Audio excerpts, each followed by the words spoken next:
Welcome to this Rask Education soundbite. Please remember that this contains general financial advice only and does not take into account your objectives, financial situation, or needs.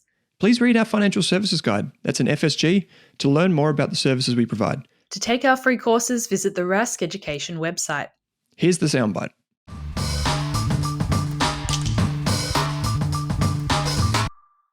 And do you have any suggestions? I know you mentioned sort of the networking, when we have those relationships with people in our business, even though we might not have seen them for quite a number of months now.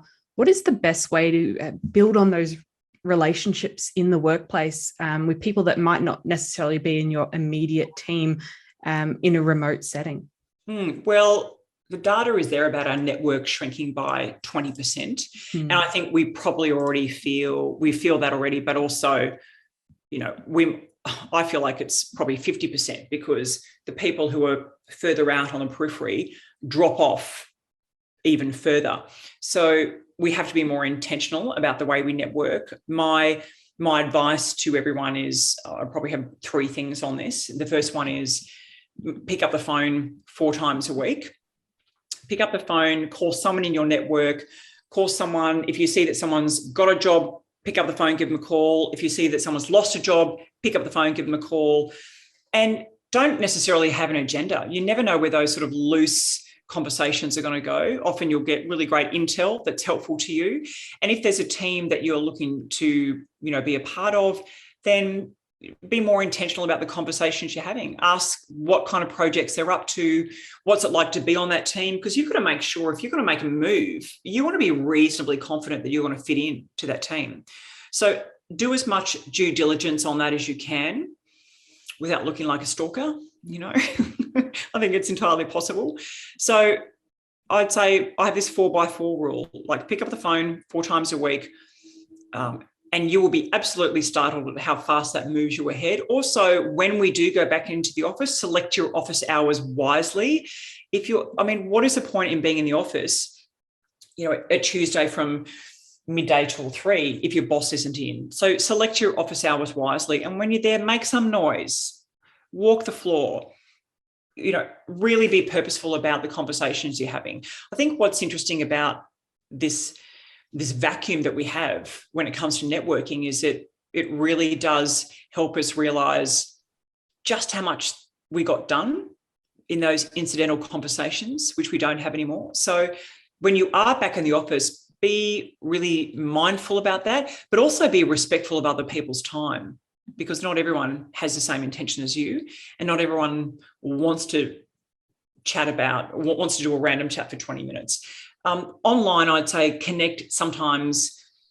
Do you want to connect or do you want to follow? If you don't know someone, don't connect with them. I really believe this quite firmly. I'm someone who gets about 1,000 requests a year, and I don't know any of those people. And I feel like that devalues my network when I'm connecting with people I don't know. That it really dilutes those relationships. So do you want to connect with someone, or can you just follow them? And if you follow them, can you start a meaningful conversation online? That's often how many, organic relationships are formed on LinkedIn. Make sure your LinkedIn profile is up to date, and understand that there are many decisions that are being made without you in the room or on the Zoom. So, it's something to think about. Create slack time in your schedule, map your network. I think that there's probably some frameworks out there about mapping your network, but this is a really good exercise for all of us to do. Like think about how you've got the last 3 jobs. Think about how you got the job. Who was that person who was instrumental in connecting you? And if you've fallen out of touch with that person, get back in touch with them and say, look, I'm actually just reflecting on what a great career I've had and the fact that you've been responsible for a major move. So go back to that person, because if they've connected you in the first place, you never know where they might be in terms of their network.